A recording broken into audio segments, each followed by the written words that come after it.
Bismillahirrahmanirrahim. Assalamualaikum warahmatullahi wabarakatuh. Innalhamdulillah nahmaduhu wa nasta'inuhu wa nastaghfiruh wa na'udzu billahi min syururi anfusina wa min sayyiati a'malina may yahdihillahu fala mudilla lahu wa may yudlil fala hadiya lahu asyhadu an la ilaha illallah wa asyhadu anna Muhammadan abduhu wa rasuluhu amma ba'd. Allahumma shalli ala Muhammad wa ala ali Muhammad. Bapak Ibu yang saya muliakan, saya juga sebagai kepala sekolah sama seperti Pak Faisal. Bedanya saya sudah jadi kepala sekolah itu 8 tahun lebih di SD IT Muhammadiyah Biren, dan Pak Faisal kalau tidak salah berapa tahun? 2 tahun. Beliau selalu komunikasi dengan saya selama ini, dan saya juga termasuk yang cemburu melihat kemajuan SDIT Muhammadiyah Losmoy. Boleh Bapak Ibu tepuk tangan? Guru-gurunya luar biasa, dan hari ini yang datang adalah orang tua yang istimewa, orang tua yang luar biasa, orang tua yang mau menyempatkan diri, mau belajar. Kenapa?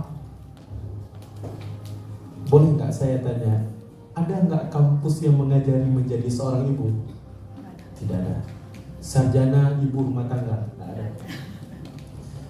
Atau ada fakultas khusus atau jurusan di sebuah universitas mengajari menjadi seorang ibu yang baik? Ada? Ibu yang profesional? Nggak ada. Atau mengajari ayah yang baik? Ada? Nggak ada. Tiba-tiba ibu bapak wisuda sarjana ayah gitu, nggak ada. Maka hari ini bila ayah dan ibu tidak mau belajar mendidik anak, kita akan menjadi orang tua yang gagal. Kesalahan orang tua hari ini, banyak ibu dan ayah tidak mau belajar dan tidak mau bertanya.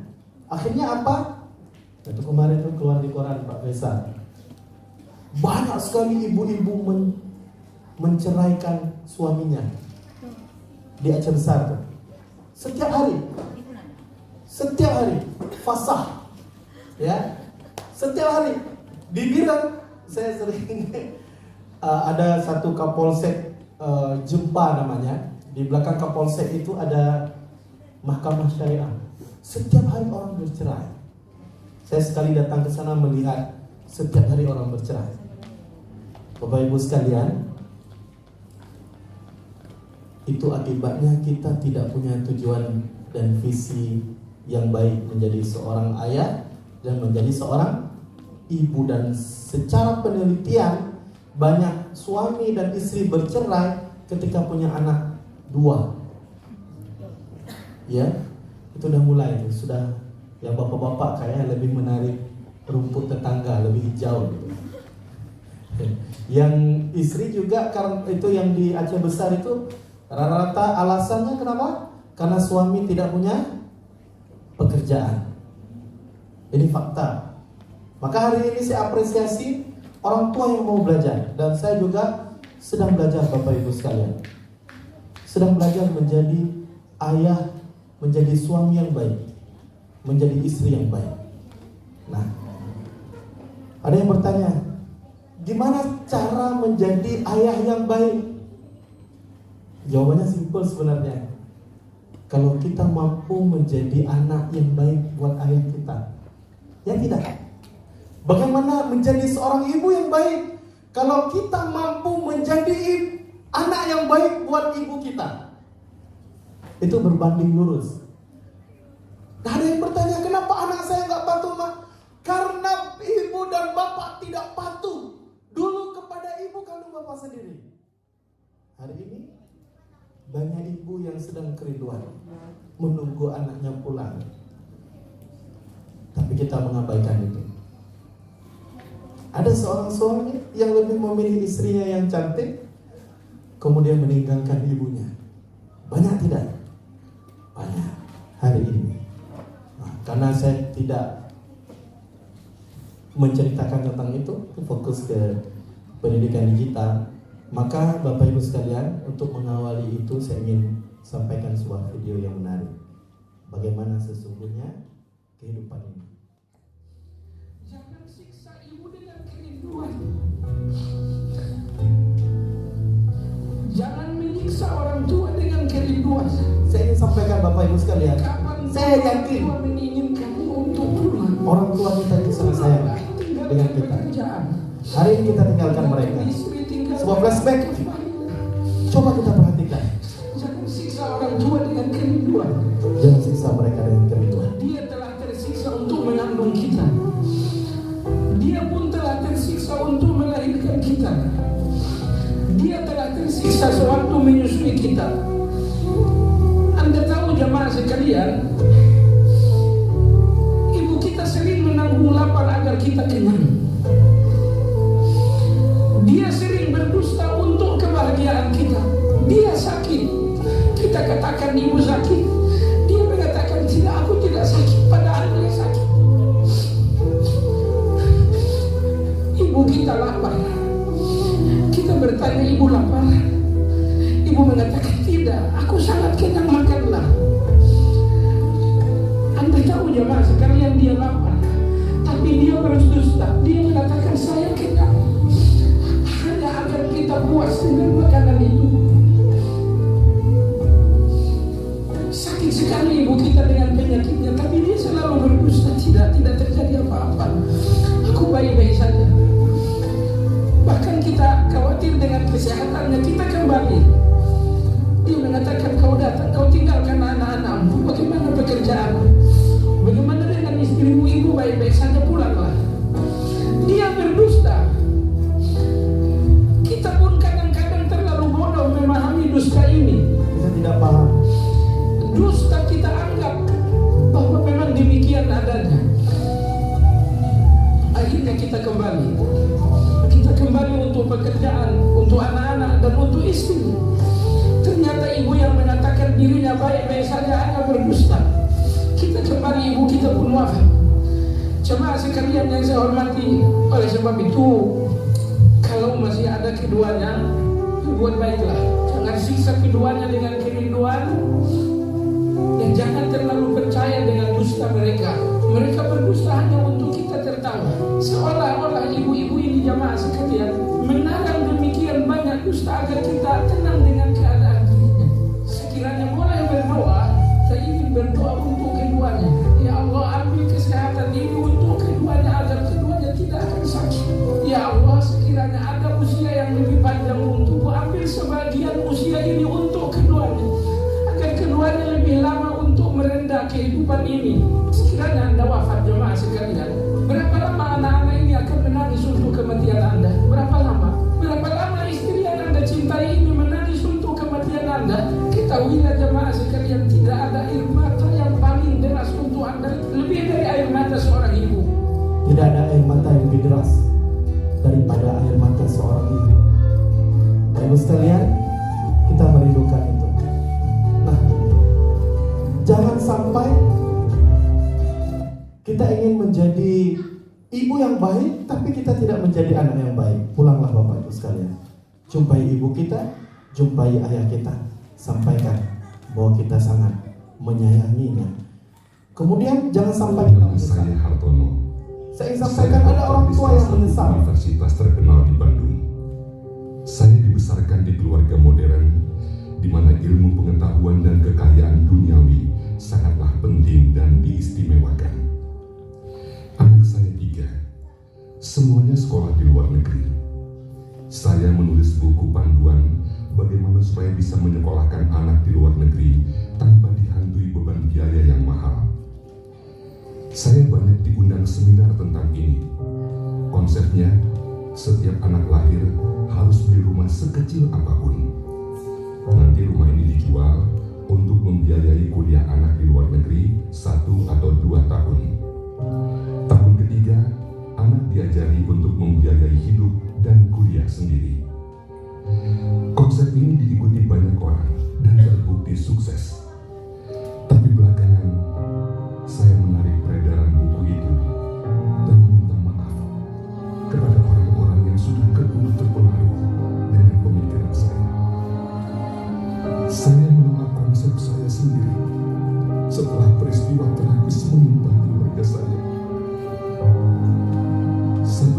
istri saya sakit.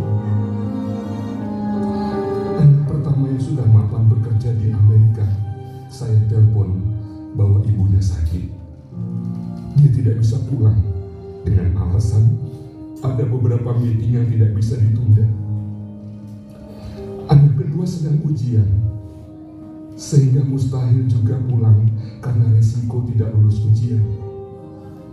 Anak ketiga baru saja diterima bekerja di sebuah perusahaan IT ternama. Tidak mungkin karyawan baru meninggalkan pekerjaan karena alasan keluarga. Ternyata Allah menakdirkan istri saya meninggal seminggu setelah dia dirawat di rumah sakit. Tak satu pun anak saya hadir di pemakaman ibunya. Saya sedih dan terpukul. Saya tidak bisa menyalahkan siapa-siapa karena itu akibat dari saya yang saya ajarkan kepada anak-anak. Sayalah sekarang yang menanggung akibatnya. Belakangan saya mendalami agama. Saya belajar ngaji, belajar memahami apa yang diajarkan Nabi, belajar bagaimana mendidik anak menurut Islam dan lain-lain. Ternyata saya salah besar. Harusnya saya tinggal bersama orang-orang soleh, supaya anak saya terbiasa ke masjid dari kecil, terbiasa ngaji, terbiasa mendalami ilmu agama, terbiasa dekat dengan ulama. Syukur kalau bisa sekolah di pesantren. Tapi semua sudah lewat, waktu tak mungkin diulang. Saya merasa sudah menjerumuskan anak-anak dengan menyekolahkan anak saya ke luar negeri. Mereka jadi jauh dari agama, jauh dari pemahaman konsep hidup yang benar sesuai dengan tuntunan Rasulullah. Sekarang saya jual aset-aset saya. Saya memilih hidup bersama orang-orang soleh. Saya merencanakan pindah ke kompleks rumah tinggal yang mementingkan tetangga seiman, semasjid, dan sepengajian daripada sekedar tetangga biasa.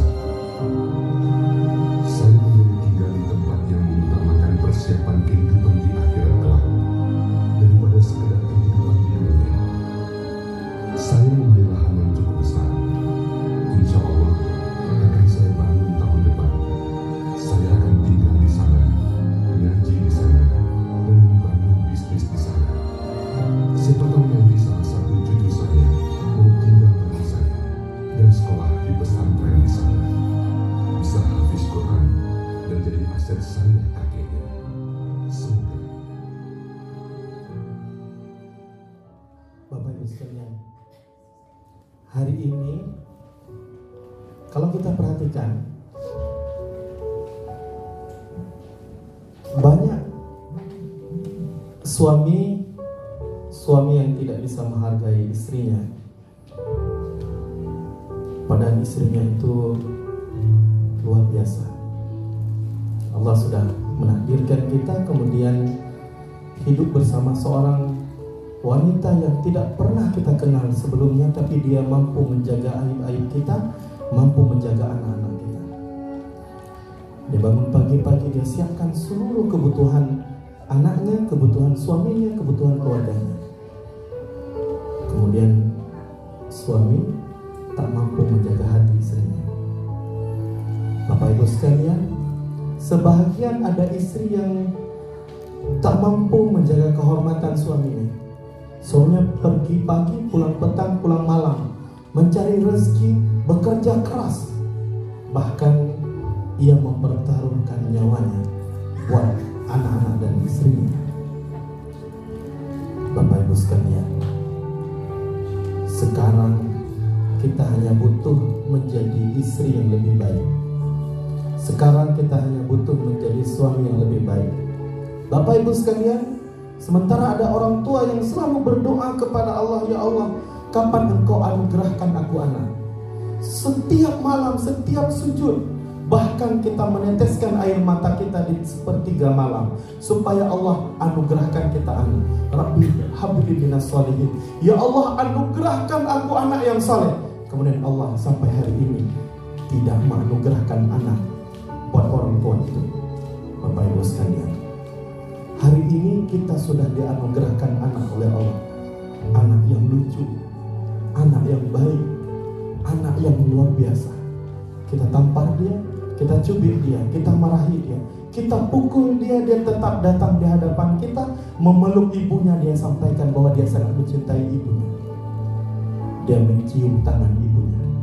Bapak Ibu sekalian, si ayah membentak anaknya dengan suara yang keras, membanting barang, mencubit tangannya.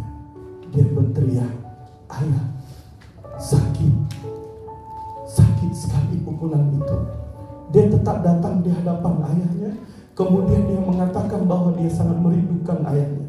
Dia peluk ayahnya dengan erat, dan dia sampaikan ke seluruh teman-temannya bahwa dia memiliki ayah yang baik, ibu yang baik.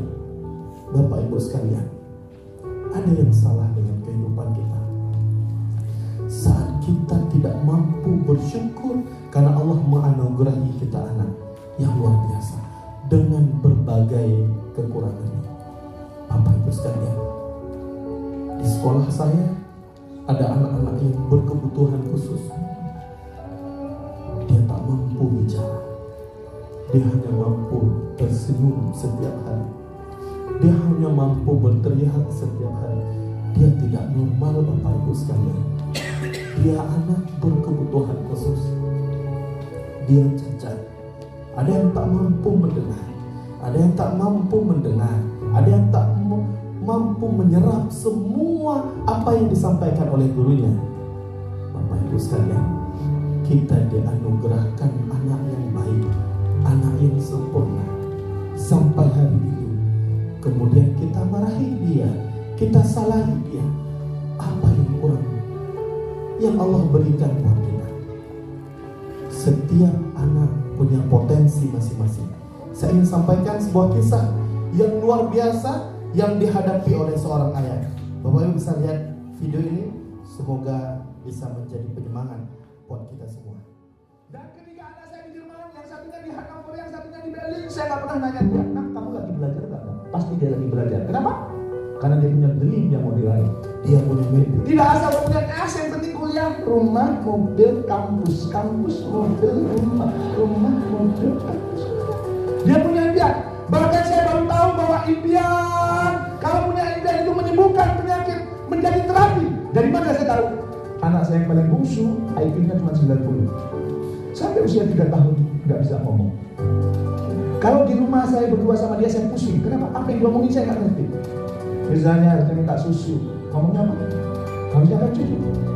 Ya, atau dia kalau dia bilang, nih, apa namanya? Bapak nggak ngerti. Nih, bapak nggak ngerti saya. Nih, bapak nggak ngerti saya. Dan kalau saya ngomong sampai 3 kali nggak ngerti, dia nyari tembok dan kemudian kepalanya dijeduk ke tembok. Maafin bapak nak, bapak nggak ngerti nak, maafin bapak nak, bapak nggak ngerti nak. Dan saya masukkan sekolah, ranking 19 dari 19 siswa. Dan gurunya kemudian manggil apa? Pak Jamil, mohon maaf, anak bapak ranking 19 dari 19 siswa. Di rumah saya ranking 3. Bukan itu maksudnya apa? Anak bapak selisihnya dengan ranking 18 jauh. Artinya anak bapak tidak bisa sekolah di sini. Kalau sekolah di kita itu beri waktu saya. Apa yang terjadi? Anaknya tidak bisa ngomong lama. Kemudian saat minta susu dia ngomong ne, orang tuanya nggak paham dan sebagainya. Anaknya punya kekurangan, tapi ayahnya luar biasa. Ayahnya, ibunya menanamkan dream, mimpi. Bapak Ibu sekalian, orang tuanya minta waktu Terapi anak saya. Dan nanti kalau udah naik kelas baru saya pindah. Please kasih waktu saya. Orang tuanya minta waktu. Kalau nanti kemudian nggak naik pindah saya. Dan saya baru tahu ternyata salah satu terapinya adalah punya dream. Dan akhirnya anak saya Punya mimpi. Punya dream. Nah, ya. Walaupun di rumah saya harusnya ngomongnya SMA, tapi demi terapi dia saya percepat. Oke, kamu baca dreamnya Pak. Namaku Zulfikar Abdul Rahman. Mimpiku, dreamku, aku ingin menjadi penjaga gawang Manchester United yang hafal Quran. Nah, aneh Kita. mimpinya. Gak nyambung ya. Nyambung ya. Ditanya Ketika sama bapak sama anak, "Bang, bagaimana ceritanya kamu menjadi penjaga gawang MU?" "Abang anak bodoh. Abang nggak terlalu pinter. Tapi abang ingin membahagiakan bapak. Bapak kan penggemar MU. Walaupun sekarang kalah melulu sih waktu itu. Tapi kalau nanti abang penjaga abangnya, abang susah dibobol. Dan waktu itu bapak nonton di TV. Hore, anakku hebat. Hore, anakku hebat." dia hanya ingin membahagiakan bapaknya, Bapak Ibu sekalian. Abang ingin membahagiakan bapak. Dia ingin membahagiakan bapak. Al-Quran. Kata bu guru, kalau aku hafal Quran, nanti aku di surga bisa ngasih mahkota buat bapak sama mama. Ijul anak bodoh, tapi Ijul ingin ngasih mahkota buat bapak sama mama. Bapak Ibu sekalian, kita perlu Tapi menanamkan abang ingin membahagiakan bapak. mimpi buat anak kita. Bapak kan penggemar Jangan MU. hancurkan masa depannya Walaupun sekarang karena ocehan kita selama ini. Ayo, tapi ciptakan kalau dream, yang abangnya, mimpi, abang mimpi. bisa dibobol. Dan waktu itu bapak nonton di TV. Coba lihat, Hore, cukup banyak anak-anak kita punya mimpi, hore. dan mimpi dia luar biasa. Boleh ditanya nanti, apa mimpinya? Abang ingin membahagiakan bapak. Dia ingin membahagiakan ayahnya. Bapak Ibu sekalian, banyak anak hanya ingin membahagiakan anaknya. Kenapa anak saya nakal? Itu anak-anak. Kata bu guru, Dia aktif, kalau bukan hafal nakal. Quran, Ya. nanti aku di surga bisa ngasih mahkota buat bapak sama mama. Dan dia hafal Quran selama ini di sekolah karena ingin membahagiakan ibu dan Ijul anak ayah. bodoh, tapi Ijul ingin ngasih mahkota buat bapak sama mama. Masya Allah, Bapak Ibu sekalian. Dan itu yang dilakukan oleh seorang anak setiap hari. Dan ini yang dilakukan oleh ayah setiap hari. Saya ingin semuanya melihat bagaimana menjadi seorang. Daddy is the sweetest daddy Dan in kita the tahu world. ayah itu luar biasa. Dan dia tak pernah tergantikan di dunia ini. Daddy is the most handsome. Dan dia adalah inspirator kita sesungguhnya. Bapak Ibu sekalian, seharusnya saya tak perlu hadir di sini. Kenapa kita punya ayah yang luar biasa? Sehingga sampai ke titik kehidupan kita saat ini. Dia yang menemani kita, dia yang selalu bersama kita, dia yang memberi kita motivasi, dia yang memberikan kita senyuman, dia yang memberi kebahagiaan setiap hari dalam kehidupan kita. Dia ayah kita. Dan dia bukan sosok yang mengeluh selama ini. Seharusnya ayah kita menjadi inspirasi saat kita menjadi ayah sesungguhnya saat ini. Dia yang pertama tepuk tangan saat kita sukses dalam Daddy kehidupan is kita. just great. Wow. But Tapi sesungguhnya selama ini dia berbohong. Bapak Ibu sekalian, dia berbohong. he lies. Apa yang dia bohongi? Kita lihat sama-sama. Dulu kita putra kecilnya, dulu kita anak kecilnya. Bapak Ibu sekalian, mari jadikan ayah kita menjadi inspirasi dalam kehidupan kita sebelum kita menjadi seorang ayah yang baik. He lies about having a job. Dia menipu tentang pekerjaannya. Selama ini dia tidak pernah mengeluh supaya Bapak Ibu selesai menjadi seorang sarjana, kemudian wisuda ditepuk tangan oleh orang ramai. Dia bangga anaknya menjadi seorang sarjana. Dia bekerja keras selama ini. He lies that Allah he's not maafkanlah tired. buat ayah kita yang sudah meninggal dunia. Allah ampunkan dosa-dosanya. Dia bekerja keras, Bapak He Ibu sekalian. lies that he's not hungry. Dia menanggung lapar demi kuliah kita. Bapak Ibu sekalian, dia menanggung lapar demi selesaikan kuliah kita. Luar biasa. Ingatkan kembali. Dia bekerja keras, tapi dia tidak pernah menampakkan ke anaknya dia seorang pekerja keras. Happiness. Dia lakukan itu setiap hari demi kebahagiaan putri kecilnya. He lies because of me. Dia simpan semua rasa kesedihannya selama ini demi Bapak Ibu sekalian. Kita lupa hal itu. Ini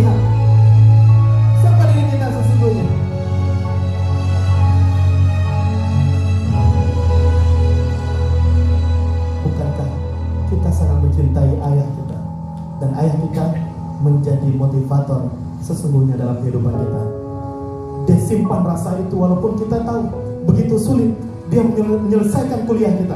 Dia simpan semua rasa itu walaupun kita tahu begitu sulit pekerjaannya selama ini. Bapak Ibu sekalian, semoga Allah mengampunkan dosa-dosa ayah kita yang luar biasa yang telah meninggal dunia.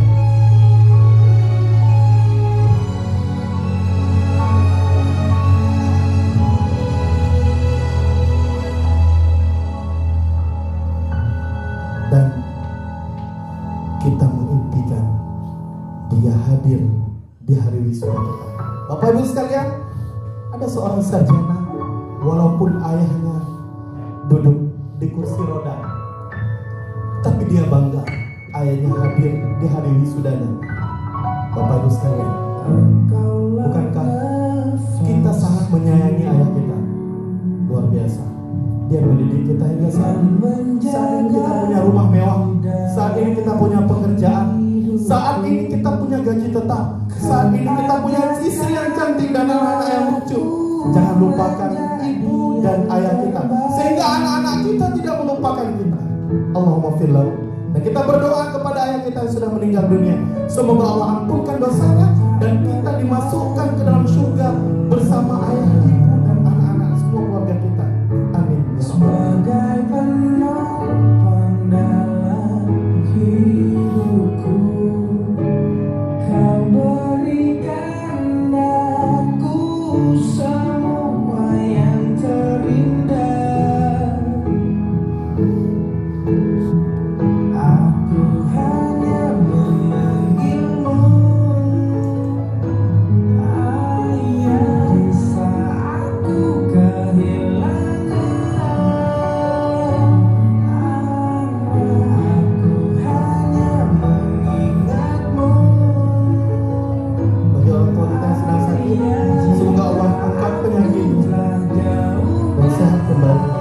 Bapak Ibu sekalian, untuk membuka pertemuan kita hari ini, mari kita pejamkan mata kita sejenak. Mari Bapak Ibu kita pejamkan mata kita sejenak untuk berdoa kepada Allah. Mudah-mudahan Allah ampunkan dosa-dosa kita, menjadi seorang ibu yang baik. Bapak Ibu sekalian, mari kita pejamkan, kita rundukkan wajah kita. Ya Allah ya Rahman, mata kami tak mampu menatap, telinga kami tak mampu mendengarmu, tapi kami merasakan bahwa Engkau dekat ya Allah, bahkan lebih dekat daripada nadi ada di leher kami. Ya Allah ya Rahman, selama ini kami bukan istri yang baik, selama ini kami bukan menjadi istri yang baik ya Allah. Ya Allah, bimbing kami ya Rahman menjadi istri yang baik, istri yang baik buat suami-suami kami ya Allah. Ya Allah, selama ini kami tidak menjadi ibu yang baik ya Allah. Kami bentak anak-anak kami, kami pukuli mereka, kami zalimi mereka, kami sakiti mereka ya Allah. Ya Allah, bimbing kami ya Rahman. Mulai hari ini ya Allah, bimbing kami ya Allah menjadi ibu yang baik buat anak-anak kami ya Allah. Ya Rahman, ya Allah, sudah cukup ujian yang Kau berikan ya Allah. Kami begitu sabar selama ini ya Rahman. Ya Allah, bimbing suami kami ya Allah menjadi hati yang lembut ya Allah, tutur katanya yang lembut, lisannya yang lembut ya Allah.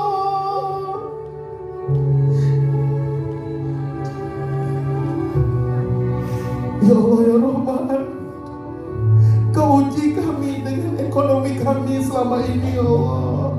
Begitu sulit kami mencari rezeki-Mu ya Rahman. Kau uji kami dengan banyaknya hutang selama ini ya Allah.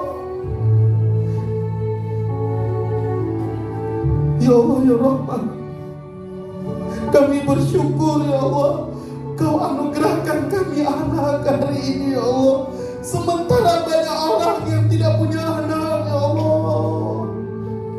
Ya Allah, jadikan anak-anak kami ya Allah menjadi hafiz dan hafizah ya Rahman, yang saat kami hampir tergelincir dalam neraka jahanam, mereka tarik kami ke jannah ya Allah. Ya Allah ya Rahman, kami pernah menyakiti hati ibu dan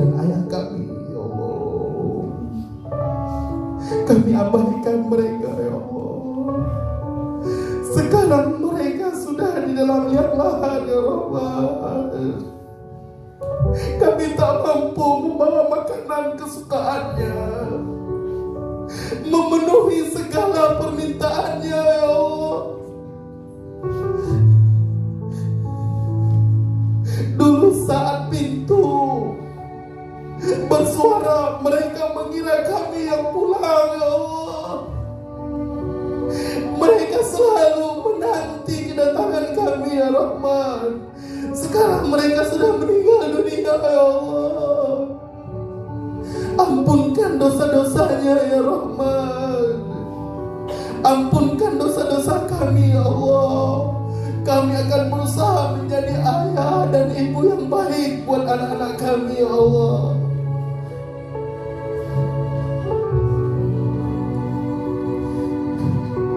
Ya Allah, sekiranya Kau berikan harta di muka bumi ini, Kau berikan harta yang banyak ya Rahman, tak sebanding dengan surga Firdaus-Mu. Kami menantikan perjumpaan dengan-Mu ya Allah. Ya Allah, kami pernah mengalami tsunami yang maha dahsyat. Kami mengalami gempa bumi ya Allah. Kami pernah mengalami konflik yang berkepanjangan di negeri kami ya Allah. Ya Allah, kami segelintir orang-orang kecil yang tak berarti di hadapan-Mu, ingin mengatakan kami masih ingin sujud dan rukuk di hadapan-Mu ya Rahman. Ampunkan semua dosa-dosa kami ya Allah. Jadikan suami kami menjadi suami yang baik ya Allah. Jadikan istri kami menjadi istri yang baik ya Rahman. Jadikan anak kami ya Allah menjadi anak yang baik ya Allah. Rabbana atina fid dunya hasanah wa fil akhirati hasanah wa qina adzabannar. Amin ya rabbal alamin. Ayah, ibu, pagi ini sejuk udara hampir kalbu. Dingin gemetar membuatku pilu. Sebuah hari yang bertahun-tahun kita tunggu. Aku menangis menghampur memeluk sujud syukurku. Ayah, ibu, hari ini aku sambut langkahmu bukan lagi dengan rengekan manja dan aduhan tentang segala keluhanku. Hari ini aku mencoba menuangkan segala bentuk pengabdianku, berbentuk prestasi dalam beribu harapanmu. Meski hanya satu dari 1000 harapanmu yang kita tunjukkan. Tapi ayah, ibu, detik ini kau lihat putrimu berdiri di depanmu bersama teman-temannya dengan sangat bahagia. Apa putrimu ini membanggakanmu ayah? Apa putrimu ini membanggakanmu ibu? Ribuan tetes keringatmu mendoakanku saat telah aku ke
aku denganmu.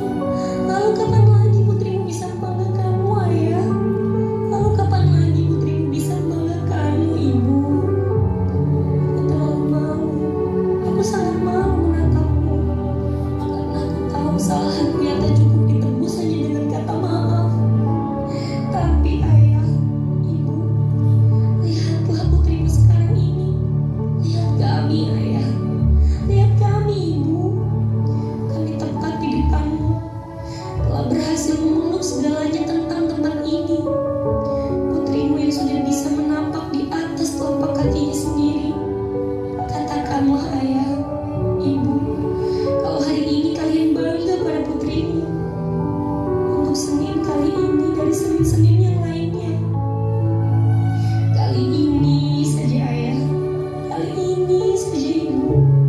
Berbanggalah pada putrimu. Dan doakanlah agar putrimu selalu membanggakanmu di hari-hari berikutnya. Peluk kami, Ayah. Peluk kami, Ibu.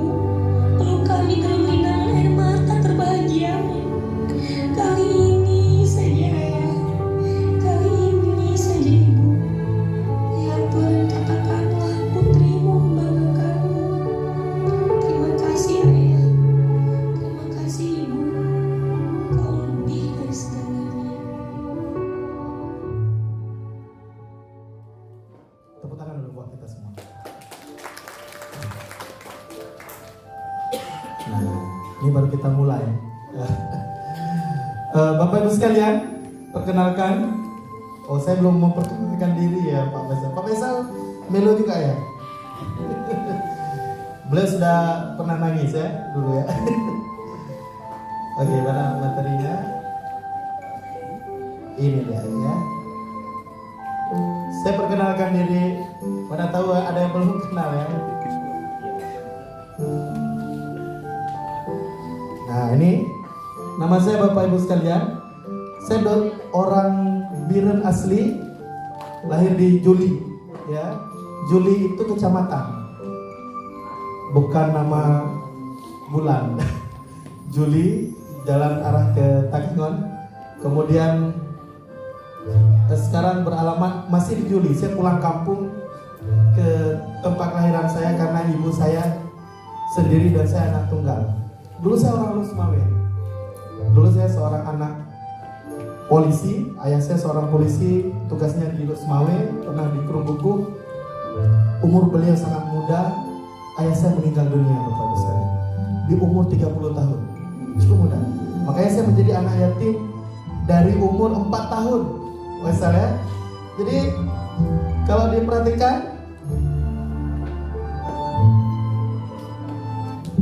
terlalu besar ya. Kita kecilin dulu. Nah, di umur 4 tahun saya sudah menjadi seorang anak yatim. Kemudian ibu saya bilang, "Nak, kita harus pulang ke Biren." Kemudian saya pulang ke Biren dengan ibu karena saya anak tunggal. Pulang ke Biren umur 4 tahun, diajak-ajak oleh kawan karena saya anak yatim, gak punya apa-apa. Saya gak punya rumah. Saya tinggal sama nenek saya. Saya teringat kisah tadi karena saya bilang ke ibu saya punya dream. Saya punya mimpi. Saat saya masuk SD, saya belum punya rumah. Bapak Ibu sekalian, saya tinggal menumpang di rumah nenek saya. Saya bilang ke ibu saya, ibu sabar ya. Saya ingin jadi kepala sekolah. Saya bilang ke ibu saya ingin jadi kepala sekolah. Ibu saya ketawa. Kamu masih kecil, gak apa-apa, saya ingin jadi kepala sekolah. Kemudian saya terus belajar di SD. Saya bukan anak yang berprestasi. Jadi ibu-ibu jangan khawatir kalau hari ini anak Bapak Ibu tidak punya ranking. Sekarang teman-teman yang punya ranking justru nggak tahu di mana sekarang.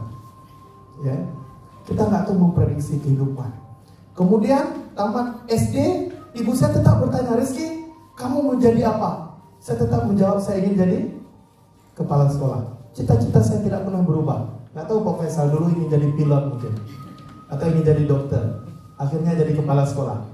Kalau saya tidak pernah berubah cita-cita saya menjadi kepala sekolah.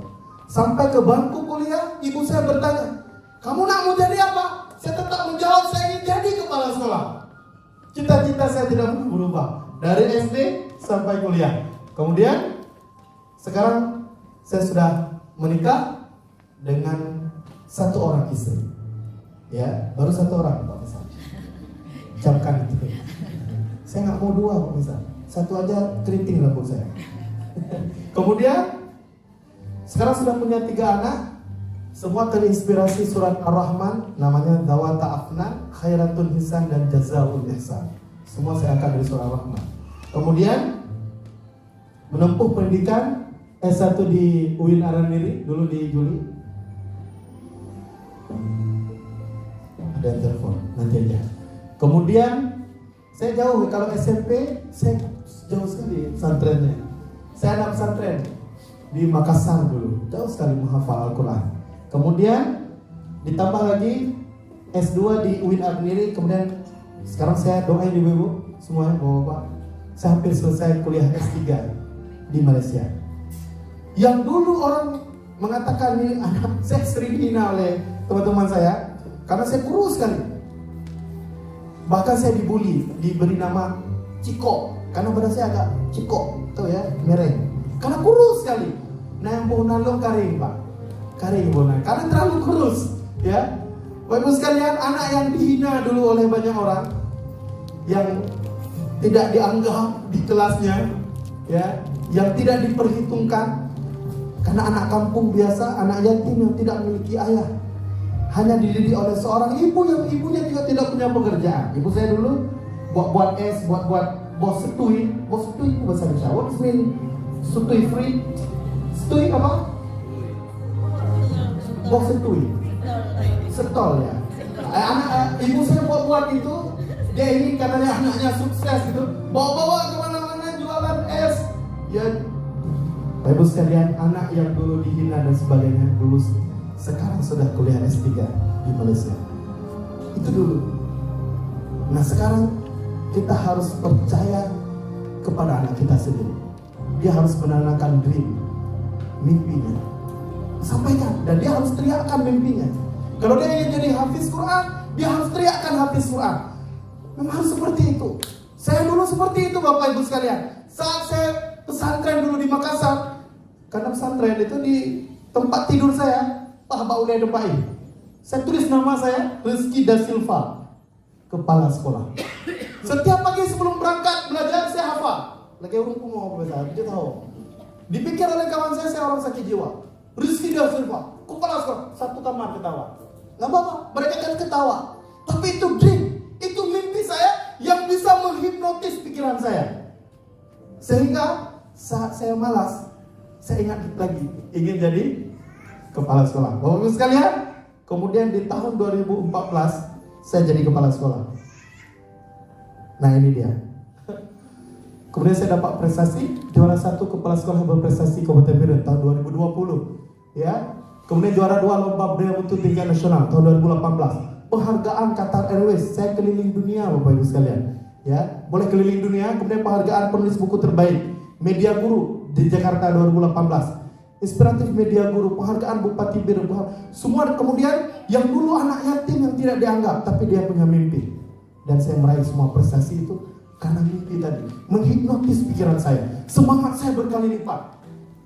Dan saya tidak pernah mengeluh. Bapak Ibu sekalian, sekarang anak kita harus kita didik, dia harus punya dream, harus punya mimpi. Jangan kita banding-bandingkan anak kita dengan anak. Ini kalau ada tamu datang ke rumah kita harus bilang, ini calon wali kota Losmau. Gagah. Dia datang tamu, ini warna paling bata. Nale, ini paling bati. Kibani, nah ini grup gede. Si orang lapang gau tampal. Nah, kalau itu yang Bapak Ibu bilang di hadapan dia, di hadapan anak kita, kira-kira dia semangat atau tidak? Dia pasti dia terekam di kepalanya bahwa saya anak yang paling nakal, saya anak yang paling bodoh. Hilangkan itu, kita banggakan dia. Siapapun yang datang ke rumah kita sampaikan, dia calon imam masjid takwa, dia calon imam masjid Baitur Rahman, dia calon imam Masjidil Haram.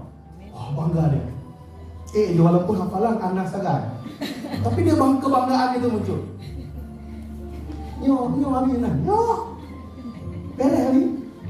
Kebanggaan, optimis dia, kebanggaan dia. Nah, harus sampaikan seperti itu. Nah, kamu jadi apa? Mau jadi dokter? Teriakkan, aku jadi dokter. Dream, mimpi. Ya, saya ingin sampaikan. Kalau kita tidak punya mimpi, ya ini yang berbahaya. Nanti boleh baca beberapa buku saya. Saya sudah menulis 12 buku ya sampai hari ini. Tapi hari ini saya sudah konsen menulis website. Sudah saya hilangkan buku. Nanti kita cerita era digital. Ya. Saya mau kasih semangat dulu. Bapak-bapaknya kurang semangat. Kayaknya banyak utang. Ya, nggak ada ya. Ibu-ibunya ada utang panci? Nggak? Utang jilbab? Oh, nggak ada ya.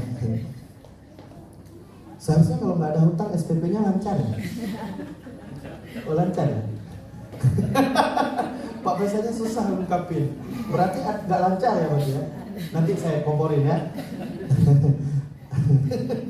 Nanti kasih nama-nama yang belum bayar SPP ya Pak. Baik, Bapak Ibu sekalian, mendidik anak di era digital seperti saat ini memang luar biasa. Saya sampaikan apa yang terjadi hari ini. Bapak Ibu pernah mendengar Zoomers, generasi Z? Pernah ya? Hari ini anak-anak kita ini generasi Z. Sekarang kita sudah sampai ke zaman Metaverse. Siapa yang menciptakan zaman Metaverse itu? Yang menciptakan Facebook. Siapa namanya? Mark. Dia yang menciptakan zaman Metaverse. Apa itu zaman Metaverse? Saya ingin jelaskan sederhana begini. 2 hari lagi anak-anak kita itu tidak butuh gedung sekolah. Bapak Ibu percaya? Iya. Profesor, sekolah-sekolah kita hampir tutup. Kenapa? Kita cukup satu ruangan saja. Kenapa? Di zaman Metaverse anak-anak kita dia hanya belajar dari rumah. Nah ini contohnya, saya kasih contoh. Nah dia hanya belajar dari rumah. Saya yakin ini sekitar 20 tahun ke depan atau 10 tahun ke depan anak-anak kita cukup dia duduk seperti ini. Dia pakai kacamata, gedungnya lebih indah daripada apa yang dia datang di dalam kelasnya. Duduk, pakai kacamata, selesai masalah. Dia akan berjumpa dengan guru-gurunya, dia akan berjumpa dengan teman-temannya di dunia lain. Bukan dunia nyata, tapi seakan-akan itu dunia nyata. Dan dia lebih nyaman di sana. Betul tidak? Dia lebih nyaman di sana. Atau gini ya, saya kasih contoh sederhana ini. Bapak-bapak, ibu duduk di kafe, pegang HP, siapa lebih nyaman ngobrol dengan orang di hadapan kita dengan pegang HP? Lebih nyaman mana? Pegang HP. Nonton TikTok, lihat Facebook, lihat Twitter, lewat Instagram. Orang lebih nyaman dengan dunia maya. Betul tidak? Iya. 2 hari lagi persoalan ekonomi akan berubah, pendidikan akan berubah. Hari ini sudah di launching itu. Salah satu produk sepatu namanya Nike. Ini saya pakai sepatu Nike. Nah sekarang untuk beli sepatu Nike Anda tidak perlu ke toko. Ya. Nah nanti kita pakai kacamata. Anda contoh. Pakai kacamata, Anda tinggal duduk di rumah. Anda seakan-akan berada di sebuah toko Nike. Ikut nepo toko. Ini dia haki, karena dia haki. Dipakai aja sepatu namanya. Ya, dipakaikan sepatu, kita lihat, padahal nggak ada apa-apa. Kita sedang berada di rumah. Kemudian kita lihat sepatu kita. Kita sampaikan, ganti warna lain, ganti warna lain. Ya, kita ganti warna lain, kita pakai warna lain. Oh, cocok. Oke, Bapak sudah bisa ikut deh penjual sepatu. Bapak sudah cocok sepatu ini, sudah cocok. Oke, dilepaskan lagi. Oke, selesai kita buka kacamata, kemudian sepatu datang ke rumah kita. Itu zaman Metaverse. Sederhana. Sekarang toko-toko pada tutup, ya kan? Ibu-ibu suka belajar online, bapak-bapaknya yang pusing. Setiap hari datang Shopee COD gitu ya. Stres ya suaminya.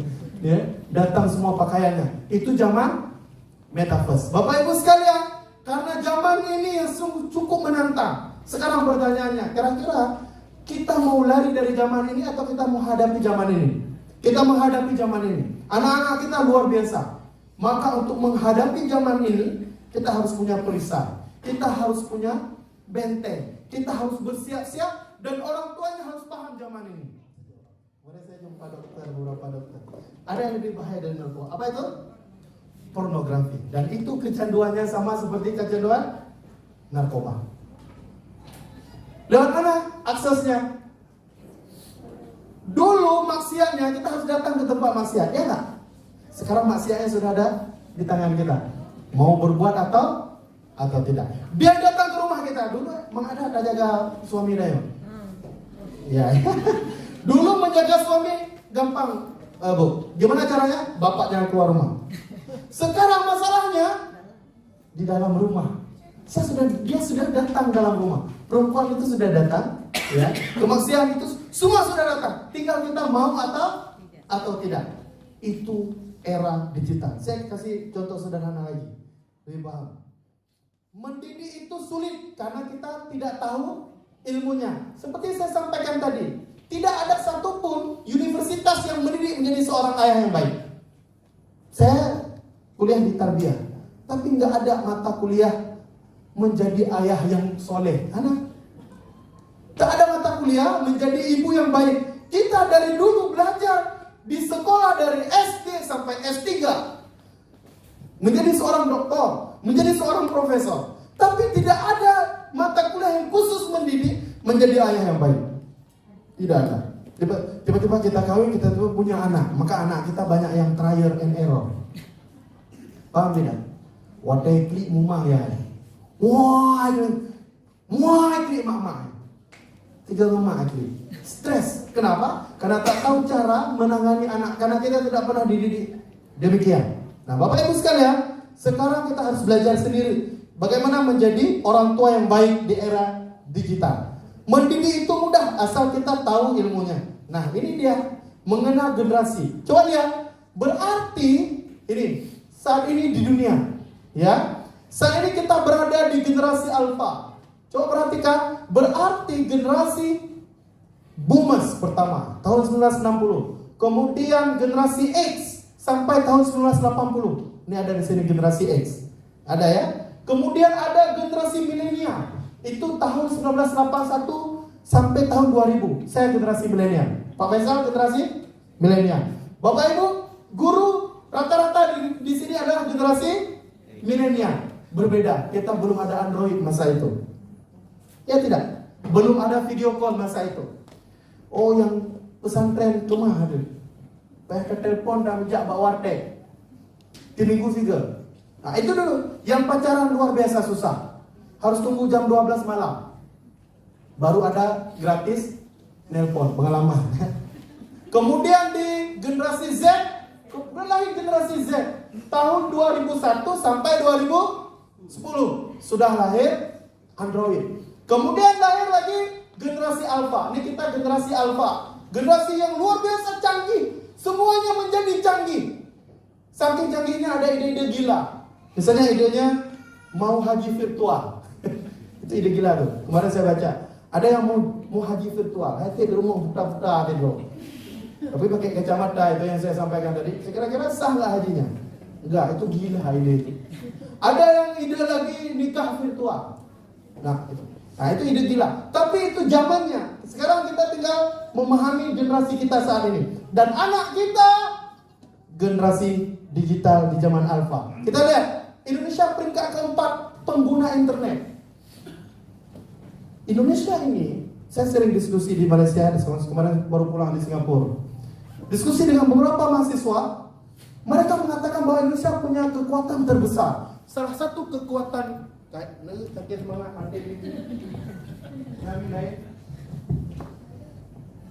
duduk lagi. Tertekan Pak Faisal. Saat ini ada kekuatan Indonesia yang paling besar. Salah satunya adalah demografi. Apa itu demografi? Jumlah orang manusia terlalu banyak di Indonesia, ya nggak Pak? Kemarin gara-gara Ustadz Abdul Somad nggak dikasih masuk ke Singapura, akhirnya marah, ya, marah para warganet. Kemudian mereka memblokir situsnya Singapura. Berarti Indonesia ini mengerikan loh. Pengguna internetnya besar sekali. Kalau kita lihat di sini, kita negara keempat setelah Cina, India, Jepang, baru Indonesia. Berarti pengguna internet terbanyak. Sekarang di sini yang dihadir di hadapan saya Bapak Ibu semua, ada akun Facebook? Pasti ada. Ya, ada akun WhatsApp? Berarti semua pengguna internet. Coba perhatikan. Kita adalah satu pengguna internet. Nah, berarti kita hidup di zaman digital. Yang dulu kita tidak punya WhatsApp, yang dulu kita tidak punya Facebook. Yang ngangan, yang hanat, anak merempakkan berilah pada Facebook. Oh, Pak, kami kami ngai. Merempaklah Mbak Facebook. Luar biasa. Ini zaman digital. Indonesia menjadi peringkat ketiga pengguna internet yang paling banyak. Kita lihat lagi. Ini dia. Statistik pengguna internet di Indonesia. Berarti kalau kita perhatikan di umur 10 sampai 14 tahun anak-anak kita sudah menggunakan internet. Kita lihat. Mengerikan. Ya, umur 50 tahun ke atas. Kalau kita perhatikan di sini berarti semua anak dari kecil sampai dia tumbuh dewasa semua menggunakan internet. Ya bahaya.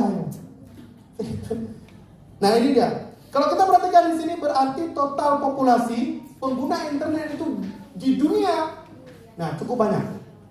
Terutama yang menggunakan user Google. Dia semua mencari apa-apa di Google. Ibu kalau mau cari resep kuah plik di mana? Di Google. Ya kan? Itu semua tuh. Mendidik anak juga belajarnya di Google. Cara menjadi ibu yang baik. Searching. Googling. Nah, semua orang melakukan itu. Kemudian pengguna media sosial luar biasa. Yang kedua, kemudian pengguna HP semua. Ternyata kita adalah penikmat internet selama ini. Kita lihat lagi. Ya, ini dia. Komposisi pengguna internet di Indonesia. Nah, ini. Coba lihat. Pekerja swasta 62%. Kemudian IRT. Ternyata ibu rumah tangga yang gak punya pekerjaan juga penikmat media sosial. Bahkan lebih berbahaya.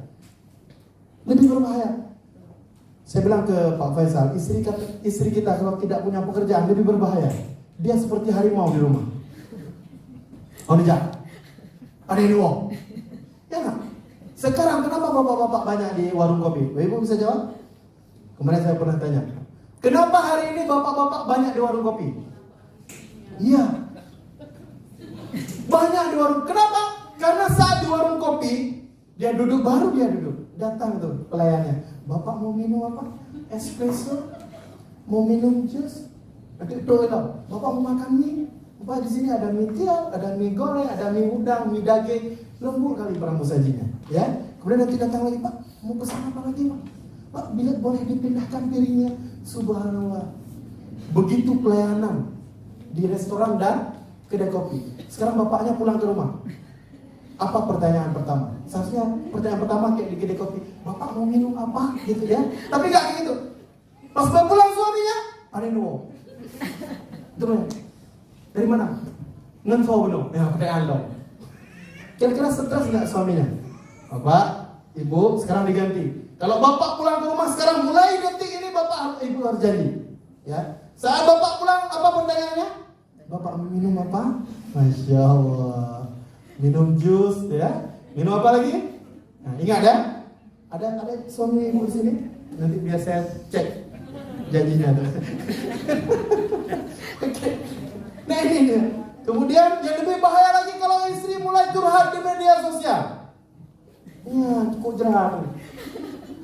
Pulangkan aku ke rumah orang tuaku.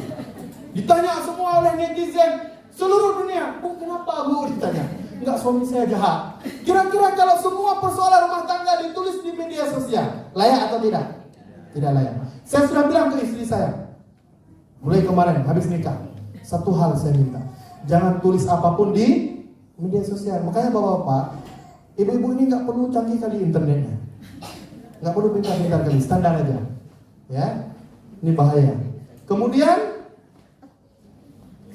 ini perilaku pengguna internet di Indonesia, perangkat yang dipakai.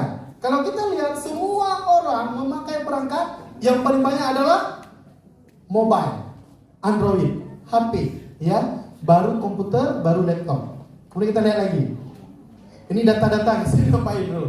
Perilaku pengguna internet di Indonesia. Yang paling banyak pengguna apa? Facebook, 54%. Baru diikuti oleh Instagram, baru yang menonton YouTube, kemudian baru Google, baru Twitter, dan LinkedIn dan lain-lain. Baru yang lain, kalau kita lihat pengguna ibu-ibu yang mengerikan nih, online shop. Shoppingnya 62% mengalahkan Facebook. Dan saya yakin ibu-ibu di sini semua membernya Shopee, ya nggak? Siapa yang pernah belanja Shopee? Atau belanja online? Semua kan? Semua, jujur ya. Insya Allah, subhanallah. Kita lihat lagi. Apa ya? Orang tua harus seperti apa Bapak Ibu? Kullu mauludin yuladu 'alal fitrah fa abawahu, ya. Karena kita sering menyalahkan gurunya. Ini yang bahaya Pak Fesa. Kemarin ada orang tua datang ke saya, Ustaz. Jadi ada ini dunia digital saat ini. Saya ceritakan di sekolah saya, nggak tahu di sini ya. Jadi udah mulai main game. Jadi ada anak ngegame dia, 6 orang. Satu kelas itu perempuan hanya 6 orang Pak Fesa. Di kelas 6 itu hanya 6 orang.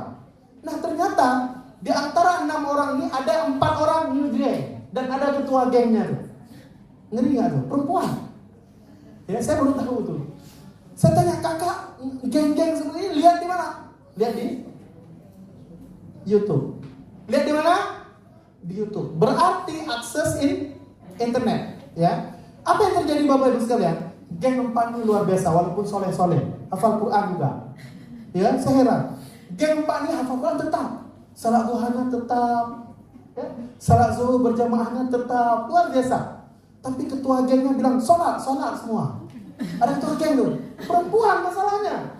Nah, kemudian ada yang geng lain. Jadi ada yang dia nggak masuk geng, dia perintahkan, sini dulu. Apa? Tolong ambil air bentar. Disuruh ambil air ada satu aqua begini, disuruh ambil air dia lagi main-main, main homo. Tapi geng, ya. Disuruh ambil air ke Pak Uzu. Sini dulu, namanya Arshila sini, tolong ambil air. Disuruh sama ketua gengnya. Datang dia. Nah saat dia ambil air ke tempat wudu, Bapak Ibu sekalian, datang ustazahnya. Nah, ya ustazah, tolong sebentar bawa ini ke ustazah. Yule ustazah lain. Telat dia bawa air ke ketua geng. Sampai ke ketua geng, kenapa kamu telat? Itu cerita asli ya, karena saya nggak bohong, ini yang terjadi di sekolah saya. Ditanya, kenapa telat ambil air? Tadi disuruh ustazah, ditampar oleh ketua gengnya. Ditampar. Kemudian dia ajak anggota gengnya untuk pukul lagi kawannya tadi, Arshila namanya, ya. Dipanggil. Pukulnya bukan tampar, ada yang cubit. Mengerikan. Kemudian saya panggil kelimanya, saya dudukkan, saya tanya begini nih, kakak, semuanya dari mana lihat geng-geng ini? Di YouTube Ustaz. Kamu merupakan oleh apa? Era digital. Saya ingin gambarkan ini. Jadi kakak pukul itu di mana lihat? Di film.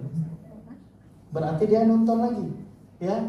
Boleh nggak kayak gitu? Nggak boleh Ustaz. Mau tobat Ustaz. Saya bilang, bubar geng. Siap Ustaz. Kau bubar geng, ini mengakhiri geng. Saya suruh bubarin. Nggak ada lagi yang kayak gini. Oke. Saya pikir udah selesai masalah anak-anak. Rupanya orang tuanya udah selesai.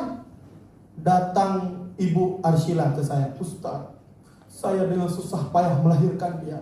Saya tidak ikhlas anak saya dilakukan seperti itu. Jadi gimana Bu? Saya ingin lapor ke polisi. Kapan? Padahal di materai sudah tanda tangan kemarin. Waktu pertama antarkan anaknya, semua persoalan dari jalur musyawarah dan mempercayakan gurunya untuk menyelesaikan masalah. Itu di atas materai. Rupanya kejak video yang dia lapor. Nah ini kesalahan orang tua Bapak Ibu sekalian. Ya. Kemudian dia lapor, saya mau lapor polisi. karena saya gak ikhlas dan saya gak mau anak saya diperlakukan. Bu, ini kan persoalan anak-anak, kita bisa selesaikan baik-baik. Gak mau Ustaz. Oh, kami bilang, Bu, ibu pulang dulu ya, nanti akan saya selesaikan. Kemudian dia pulang. Ya, saya bawalah surat semua ke orang tua yang geng tadi 4. Datang ke kantor saya. Saya tanya satu, Bu, Bapak tahu nggak apa kesalahan anak Bapak? Nggak tahu Ustaz. Ya, saya ceritakanlah semua. Oh, anak saya seperti itu. Iya. Tolong Mbak, Ibu perbaiki. Insyaallah Ustaz. Ibu ada kasih HP? Ada. Ibu ada kasih HP? Ada. Semua saya tanya, dia bebas menggunakan HP di rumah. Ini. Dia lihat di sini. Ini pengakuan anak. Bapak Ibu sekalian, kemudian ada seorang bapak datang ke saya dari geng tadi. Ustaz, berarti anaknya yang pukul, ya. Tapi dia tetap menyalahi gurunya. Saya sudah bayar SPP. Ya Allah. Saya sudah bayar SPP di sekolah ini. Saya bayar semuanya. Saya ingin anak saya berubah. Saya ingin anak saya hafiz Quran. Saya ingin akhlaknya baik. Semua saya lakukan. Ini kok kelakuannya seperti ini Ustaz? Dia bentuk saya apa? Yang takik baik ilmu takik dah. Saya sudah bayar SPP. Saya akan guru ke kebayinya. Kan selesai masalah. Enggak bisa begitu Pak. Saya diam. Awalnya saya diam. Ya Pak, lanjutkan. Biar dia budak-budak gedung ni. Kok hayu koknya? Tapak kali kebayi SPP. Anak you boleh guru, ya? Budak-budak dia berdiri. Ustaz, saya enggak terima anak saya. Padahal anak dia yang pukul anak orang. Tapi dia enggak terima. Saya sudah kasih anak saya sudah bayar SPP, semua saya lakukan. Kenapa Ustaz anak saya pukul anak orang? Dia tanya kenapa anak dia pukul anak orang? Itu pertanyaan. Dia tuju saya. Pak, sudah. Oh, sekarang Bapak duduk. Yang baru longgah. Bapak duduk. Sekarang Bapak dengar saya. Karena aku dong berkata, tiga berkata dong. Ya, penuh kata saya. Bapak duduk, saya bilang. Kata duduk. Sekarang Bapak dengar. Tadi saya dengar Bapak ngomong. Sekarang Bapak dengar saya ngomong. Duduk. Kagak duduk. Kemudian saya coba hitung semua SPP Bapak. Ambil kalkulator. Coba guru ambil kalkulator. Pada SPP dong. Bayi gitu itu. Bapak begitu Bapak menghargai seorang guru dengan uang, saya bilang. Guru coba lihat ustazah itu. Dia tinggalkan anaknya, dia tinggalkan keluarganya, semua mendidik anak Bapak sampai malam. Dia kata dia nak jemput, tapi menggrid. Ipre itu adalah kau yang dewormo. Begitu cara Bapak menghargai seorang guru, saya bilang. Dengan uang tadi. Ya Allah ya Rahman. Bapak mengajari saya bilang. Saya sangat sayang ke anak Bapak selama ini. Saya didik mereka. Saya hafalkan Quran. Bapak yang kasih HP di rumah. Ada Bapak kasih HP di rumah atau enggak? Ada Ustaz. Baru diam. Berarti beraya sudah yang betul kamu. Mana gila-gila kalau dia. Baru diam Bapak. Sudah saya marahin. Kemudian dia kasih saat. Sini Pak, saya peluk. Pak maafin saya ya. Tadi bukan saya bilang. Saya sama-sama itu mau ngelukar. Ya. Ternyata begitu yang terjadi di hari ini di era digital. Bapak Ibu sekalian, jangan mengharap kepada guru 100%. Karena mauludin yuladu alal fitrah. Fa'abawahu, bapaknya. Hanai pegang fa'al mudarrisinan, gurunya hanai pegang. Bapaknya yang meyahudikan, yang memajusikan, yang menasranikan. Jadi apa fungsi sekolah? Fungsi sekolah pendukung. Ini kali nak ajar lagi nak ini apa tadi ikut. Dah selesai, ini urusan dong, nyobro gara-gara ron, nyuruh gara-gara ron. Enggak seperti itu. Dan rata-rata anak yang sukses hari ini anak hafal Quran pengaruh ibunya. Saya sampaikan ke istri saya, Madrasatul Ula yang disampaikan oleh Nasir Alwan dalam kitab Tarbiyatul Aulad fil Islam, bahwa sekolah pertama bagi anak adalah ibunya dan kepala sekolahnya ayahnya. Ibunya. Jadi sekolah ini apa fungsinya? Pendukung. Karena kita tidak mampu mendidik mereka. Dan selalu saya berpikir bahwa hari ini sekolah adalah pendukung yang luar biasa.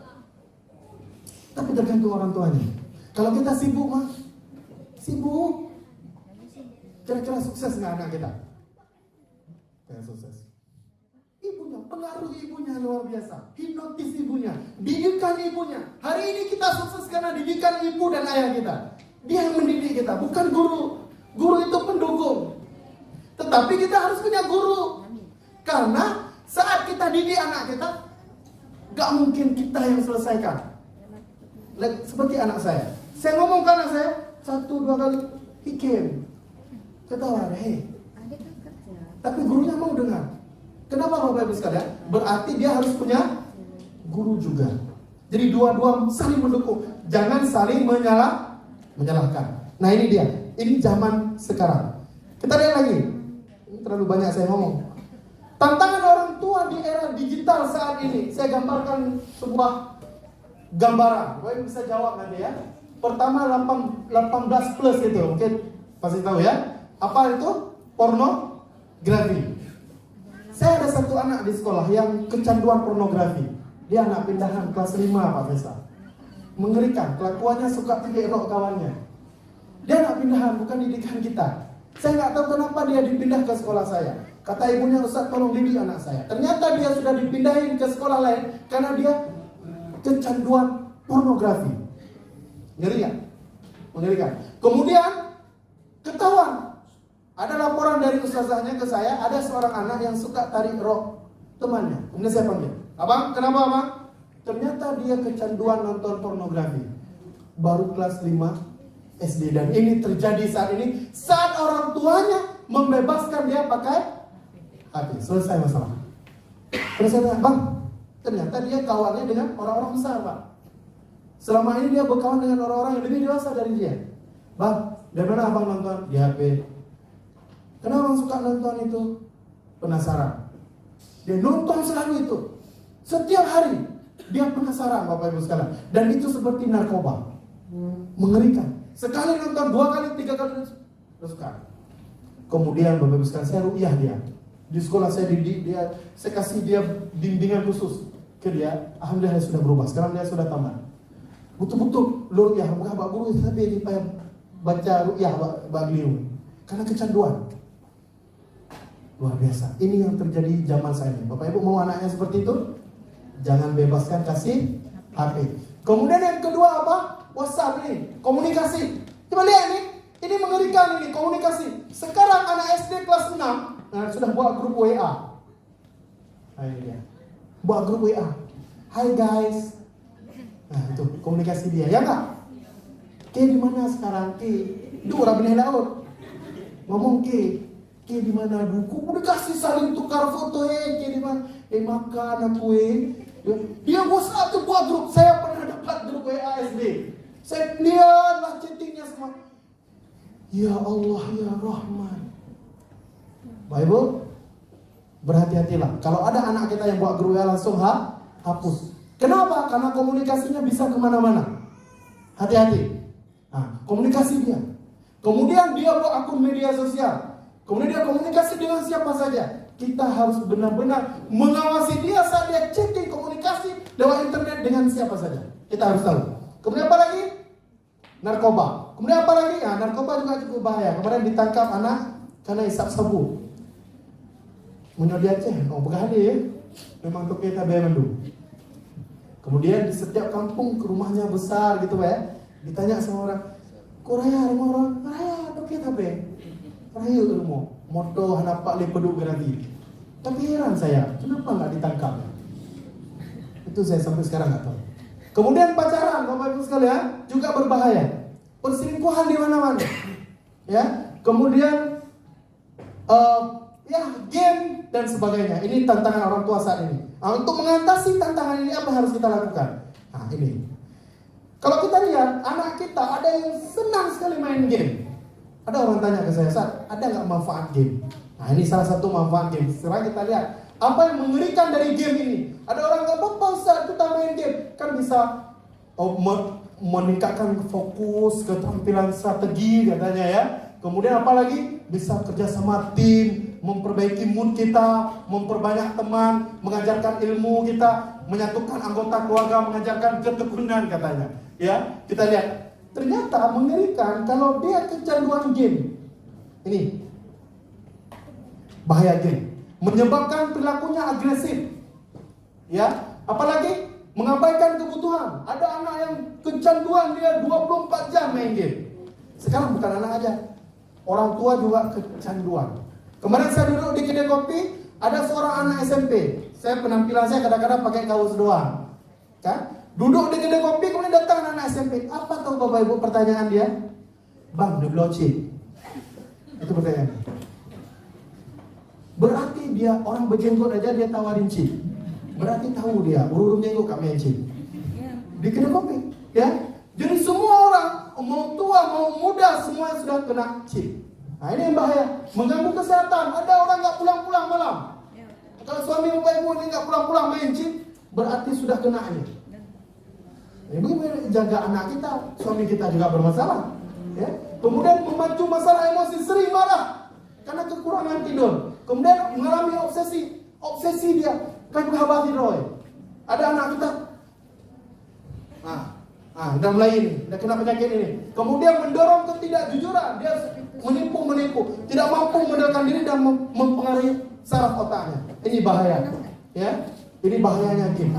Kemudian Bapak Ibu sekalian, kita lihat lagi 16 game berbahaya di Indonesia yang sering coba lihat Point Blank. Bapak Ibu, kalau ada anak kita yang install game ini di HP, harus dia Mobile Legend. Ingat, Point Blank ini yang biasa-biasa, Mortal Kombat, karena akan mempengaruhi saraf otaknya. Nah, ini ada pendapat dari WHO, ya, Badan Kesehatan Dunia, akan memasukkan kecanduan main game menjadi kelainan mental. Berarti sudah mulai gila. Bapak Ibu mau anak Bapak Ibu gila? Jangan kecanduan game. Nah, orang tua adalah manusia yang paling bertanggung jawab terhadap efek negatif penggunaan gadget kepada anak, karena mereka lah yang pertama kali mengenalkannya. Jadi kalau kita nyalahin orang lain itu kesalahan besar. Yang pertama mengenalkan Android HP kepada anak kita siapa? Orang tua, nggak ada orang lain. Enggak. Orang tua. Ya udah klik dia namanya.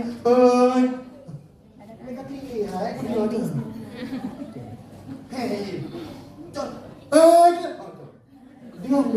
Sekarang HP menjadi senjata orang tua membuat anak diam. Yang lebih mengerikan kalau datang tamu di tengah jalan. Perlu dia grup. Duduk tak kecil nak jamin kan? Kami go. Kasih HP, selesai masalah. Bapak Ibu sekalian, jangan membiasakan seperti itu. Anak saya larang memberikan HP supaya dia. Berarti yang memperkenalkan Android pertama kali adalah orang tuanya. Kita lihat lagi. Setiap kamu adalah pemimpin, seharusnya kita kan pemimpin dalam keluarga kita. Masa kita bisa diatur oleh anak kita? Ini yang aneh.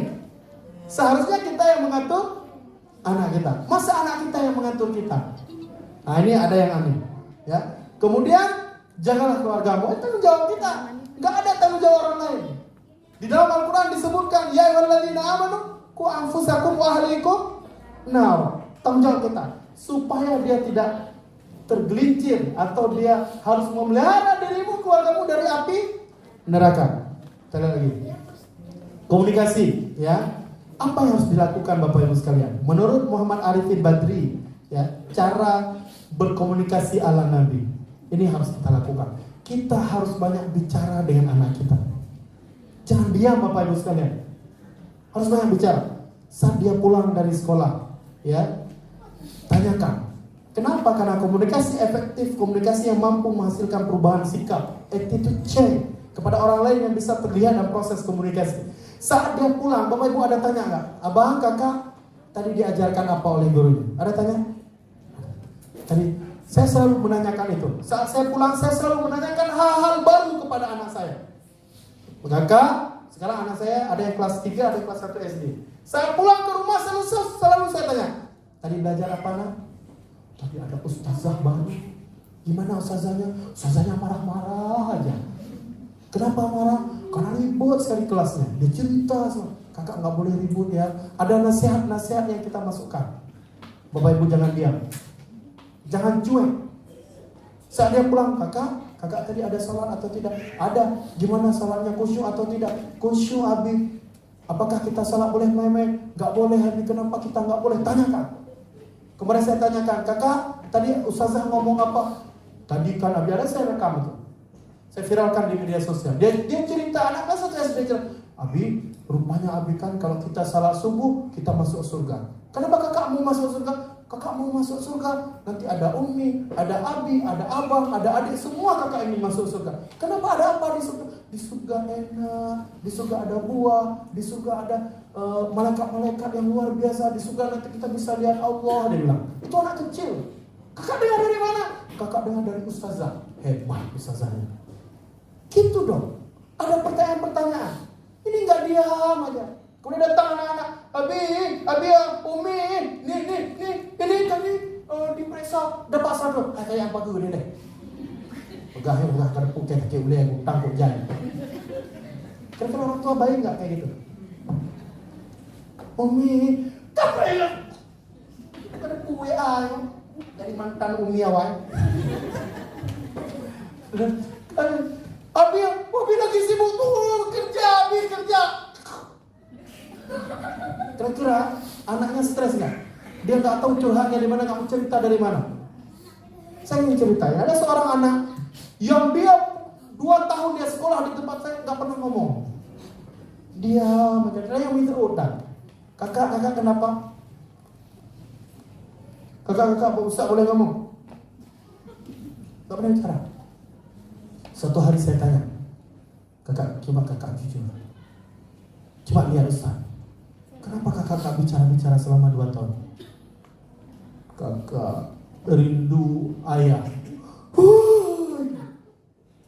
Dia rindu siapa? Ibu dan ayah sudah bercerai saat dia umur 2 bulan. Kakak kepingin lihat teman kakak dijemput sama ayah. Nanti dong, ujung dong ayahnya kamu mungkin.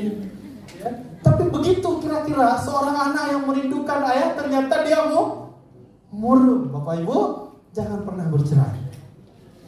Kalaupun sudah bercerai itu takdir Allah, berarti hiburkan dia. Saya panggil ibunya, Bu, ini anak ibu begini. Iya Ustaz, dia curhat pula ibunya. Itulah, suami saya itu jahat sekali. Kadang, bukan itu maksud saya. Ibu harus bawa anak ibu ke tempat-tempat permainan, ke tempat hiburan. Ibu banyak komunikasi, hibur dia. Bu, naikkan anak ibu odol-odol. Saya nggak ada waktu, Ustaz. Nggak boleh begitu, Bu. Setiap hari ibu bawa dia ke odol-odol. Dia naik odol-odol, Bu. Ibu bahagiakan dia. Sehingga ibunya ikut saya. Baru dia mulai bahagia. Kemudian datang ayahnya dari Bogor yang sudah bercerai tadi ke rumah sekolah. Ustaz, boleh nggak saya lihat anak saya? 2 bulan saya tinggalkan, sampai sekarang saya nggak lihat dia sampai 7 tahun Ustaz. Nggak pernah saya lihat dia. Pak, Bapak duduk dulu. Boleh Ustaz, Bapak duduk dulu. Kemudian saya telepon ibunya. Umi, boleh nggak Umi? Ini datang ayahnya dari Bogor. Nggak boleh Ustaz, kalau Ustaz jumpain anak saya dengan ayahnya, Ustaz saya masukin ke penjara. Kado. Lama-lama sekolah saya kayak mahkamah syariah. Ya, begitu yang terjadi, Pak Ustaz. Kemudian bapaknya udah nangis. Ustaz, tolonglah Ustaz. Bapak sabar ya, Bapak ambil hotel dulu, saya bilang. Saya jauh Ustaz datang ke sini, ingin lihat anak saya. Bapak sewa hotel dulu. Saya akan lobby ibunya supaya Bapak bisa jumpa anak Bapak. Oke. Kemudian dia bawa ke tidur di hotel. Saya suruh sabar dia selama 1 hari. Saya panggil ibunya. Bu, tolonglah ibu, saya seorang ayah. Darah yang mengalir dari seorang ayah itu ada di darah anaknya. Dia datang ke sini jauh-jauh ingin melihat. Nggak ikhlas saya. Luar biasa. Tolonglah. Saya nangis Pak. Tolonglah. Akhirnya diberikan. Tapi harus ada dia. Hanya melihat seorang anak. Baru anaknya ceria saat berjumpa dengan ayahnya. Itu resiko. Itu yang terjadi di sekolah saya. Komunikasi, bicara. Walaupun misalnya kita sudah bercerai, ayo kita ajak ngomong anak kita. Ya, bicara Bu. Ngomong yang baik-baik. Jangan ibu diam. Jangan ibu kesal, jangan ibu teriak-teriak, marah-marah. Kenapa anak saya teriak-teriak Ustaz? Karena ibu teriak-teriak.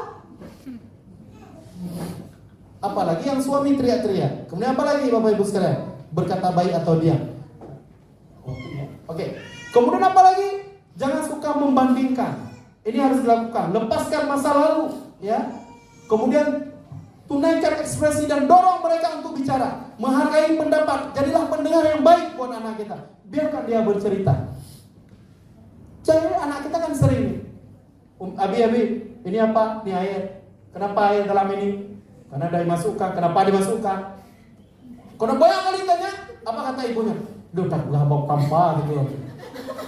Itu anak-anak, ibu tidak boleh bosan menjawab. Anak yang banyak bertanya berarti anak yang cerdas. Ibu beruntung, bapak beruntung. Dia pergi ke laut, dia tanya, Abi, kenapa air lautnya tinggi? Karena angin kencang. Kenapa angin kencang? Kenapa? Anak Abi. Sepanjang jalan dia bertanya, tapi saya tidak bosan menjawab. Saya usahakan selalu menjawab. Ya, kamu mah Abi jauh pulang pertanyaan. Dia tanya terus. Itu anak yang kepingin tahu. Sabar melakukan, lihat waktu yang tepat, sabar. Kemudian apalagi gunakan bahasa yang santun. Pilih kalimat terbaik dalam keluarga kita. Hindari konflik. Cobalah sesekali masuk ke dunia mereka. Masuk ke dunia mereka. Dunia anak-anak yang berbeda dengan dunia orang dewasa. Sekarang saya mau tanya, anak-anak suka hadiah atau enggak, Bu? Suka. Berikan mereka hadiah. Itu dunianya. Berikan mereka permainan. Itu dunianya. Bermainlah bersama mereka. Itu dunianya, Bapak Ibu sekalian. Ya. Kemudian apa lagi? Saat naik kendaraan, ya. Saat sakit. Komunikasi ini paling penting. Saat makan. Ini adalah waktu komunikasi paling efektif dengan anak. Pertama saat naik kendaraan. Kedua saat sakit. Yang ketiga saat makan. Pas dia tenang. Hai kata ke, tenang. Saat makan, kalau lo makanan. Saat dalam kendaraan, situlah kita dekat dengan dia, satu mobil. Ya. Kemudian jika kita teriak, menyuruh anak agar tidak berteriak, apa yang sedang kita ajarkan? Ini kan suatu hal yang aneh. Kita mengajarkan anak kita supaya tidak berteriak, sedangkan kita berteriak. Ibunya kayak lampir di rumah. Ya, materi saya sangat panjang sekali sebenarnya, tapi waktunya singkat. Ya, mudah-mudahan bisa kita di lain waktu. Tapi untuk menutup perjumpaan ini saya kasih nampak satu video. Renungkan untuk kita orang tua. Mudah-mudahan ini untuk menutup perjumpaan ini, mari kita renungkan apa yang kita sudah lakukan. Jika anakmu berbohong itu karena engkau menghukumnya terlalu berat. Ya.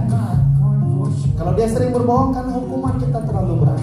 Kurangi hukumannya Bapak Ibu sekalian supaya dia tidak suka berbohong.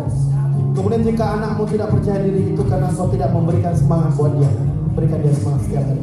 Berikan dia motivasi. Berikan dia mimpi-mimpi supaya dia menjadi lebih semangat dalam belajar. Yang ketiga, jika anakmu kurang berbicara itu karena engkau tidak mengajaknya bicara. Ajak anak kita berbicara lebih banyak supaya dia tidak kurang bicara. Orang mengira anak kita tidak aktif, ternyata kita kurang bicara. Jika anakmu mencuri itu karena engkau tidak mengajarinya memberi. Ajarkan mereka memberi supaya dia tidak mencuri dan melakukan pengambilan terhadap yang punya orang lain. Kemudian jika anakmu tidak menghargai orang lain, itu karena engkau berbicara terlalu keras kepadanya. Ingat, jangan berbicara terlalu keras kepadanya supaya dia mampu menghargai orang lain. Jika anakmu tidak menghargai orang lain, ingat ya, karena kita terlalu keras dalam berbicara. Lakukan perubahan.